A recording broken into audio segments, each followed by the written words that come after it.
महत्त्वाची बातमी आहे राज्यातील पावसासंदर्भातली। बंगालच्या उपसागरात कमी दाबाचा पट्टा निर्माण झाल्याने पुढील 2 ते 3 दिवस महाराष्ट्रात अतिमुसळधार पावसाची शक्यता आहे।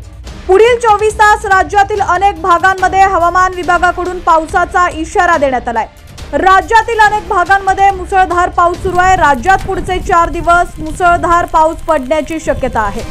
उत्तर महाराष्ट्र विदर्भातील काही जिल्ह्यांमध्ये मुसळधार ते अतिमुसळधार पावसाचा इशारा देण्यात आलाय।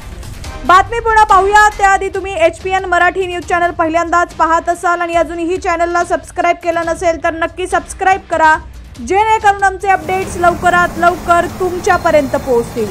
आणि तुमच्या भागातील पावसाची काय परिस्थिती आहे ती देखील आम्हाला कमेंट सेक्शन मध्ये नक्की कळवा।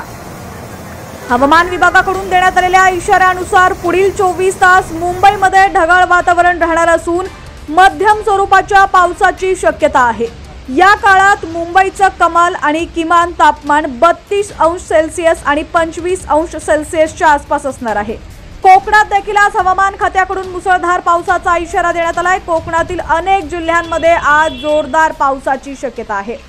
दरम्यान विदर्भात देखील हवामान विभागाकडून अतिमुसळधार पावसाचा इशारा देण्यात आलाय। पुढील 3 दिवस विदर्भातील जिल्ह्यांमध्ये पावसाचा जोर कायम असेल असं हवामान विभागानं म्हटलेलं आहे।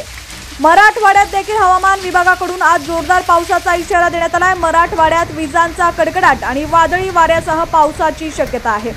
राज्यात नुसता मुसळधार पाऊसच पडणार नसून विजा आणि वादळाचा देखील इशारा हवामान विभागाकडून देण्यात आलाय। त्यामुळे पुढील 3 दिवस राज्यावर दुहेरी संकट असणार आहे।